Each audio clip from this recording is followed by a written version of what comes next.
Good morning. We're going to go ahead and get started. My name is Renee Mixon, and I am with Northwest GLRS, as well as a collaboration coach for the SPDIG grant. And this is Tara Powell, and I'm at East Central GLRS, and I'm also a collaboration coach. This session is going to be talking to you specifically about data and what we do in this process in collecting data, and then what we do with that data.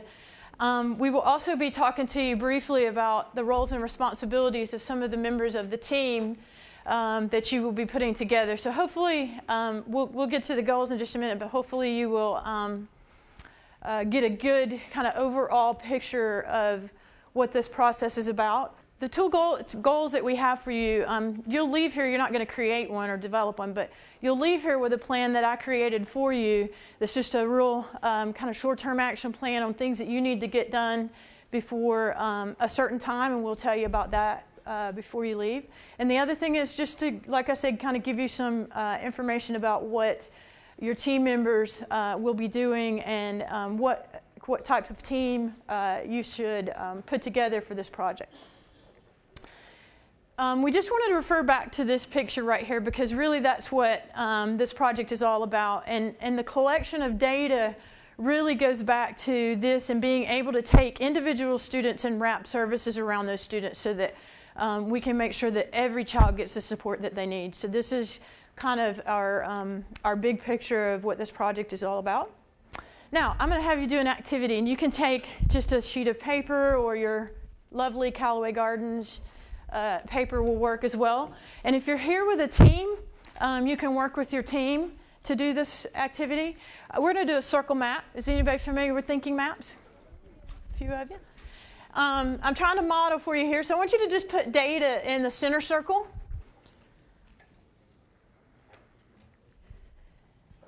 And then draw a larger circle around that. And go ahead and draw a rectangle around that, which is going to be your frame of reference.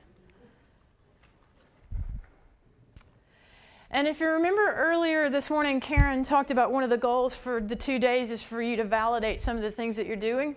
And so that's one of the things that I want you to do in this little activity, but also go beyond that and think about some other things. So I don't know if this is legal in thinking maps, but we're going to do it anyway. So draw a dotted line down the middle of your map.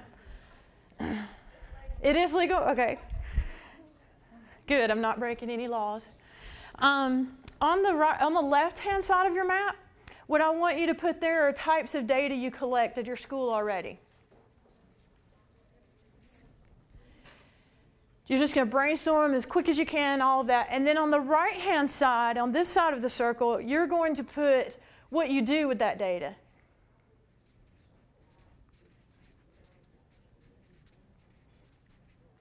So let me model for you.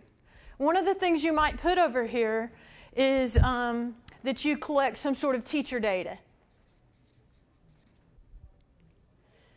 And so on the right-hand side, what I do with that data is decide on what professional learning that those teachers might need based on looking at that data. Okay, is everybody clear on what the activity is? Okay, so we'll give you about 3 or 4 minutes to do that with your team members, so go ahead and get started.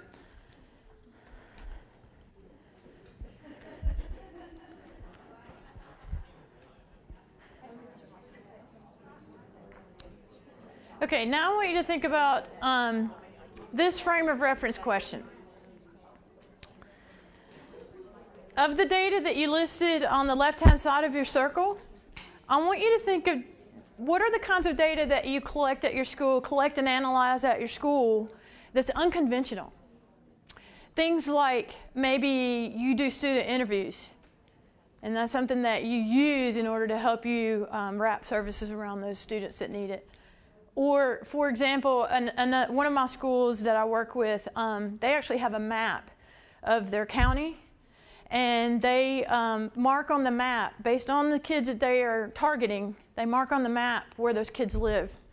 And so the services they're going out into the community and providing, based on looking at their map, they can see where they need to focus. Like they'll go to churches in that area so that they know that they're reaching out to those kids. So those are the types of things I'm talking about. So if you have any of those on your circle map, put a check mark by them. If not, then, and you can think of something that you're doing that you didn't think about earlier, go ahead and add that.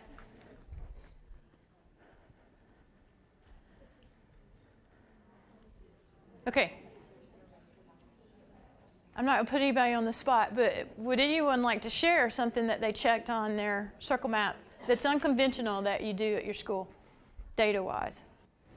Our teams go through a process each week where they choose whether it's academics or behavior, and they do a quick thumbs up, thumbs down of every child on their roll.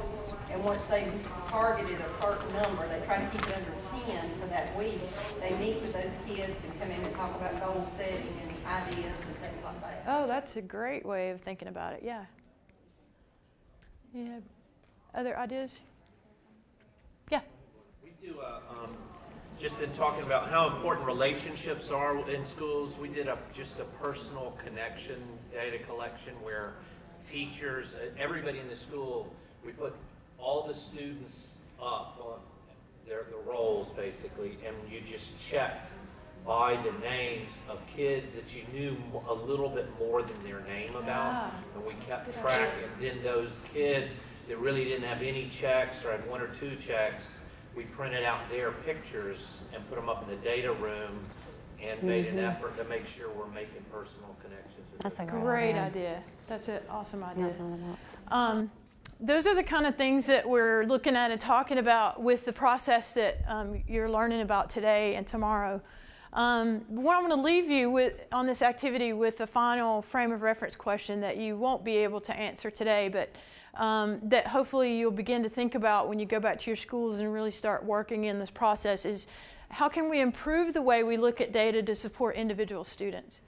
Because I know in schools that I've been in and then schools that I've been working with, sometimes we look at the big picture for the school, but we don't get into that individual look at students and see what personal connections they have with the school and really wrap services around those students. So hopefully before you leave here today that you'll have some idea about and get some ideas about how you might start to do that in your school. So what does it take to change school culture? And I only show you this because once you've got all of your data, then what happens from there? And I actually use this. This is from Douglas Reeves' book, Leading Change in Your School.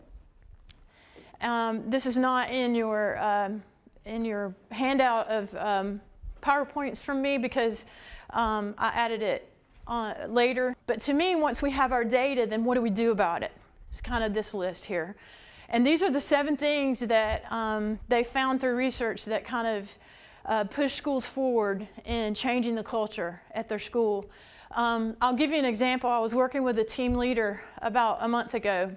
Somebody that's been in this project for, this is their ending up their second year. And I showed her this list. And I said, look at this list. I mean, and you guys can identify with this too. You're already doing a lot of these things. But I want you to think about how well you're doing, I said to her. And she said, well, we are doing some of these things pretty well, and we need to make some improvements. But she said, after I kind of understand this project a little bit better, we're not doing number 2 well at all. And so next year, their action plan is going to be all about making personal connections with kids, like this gentleman over here shared with us.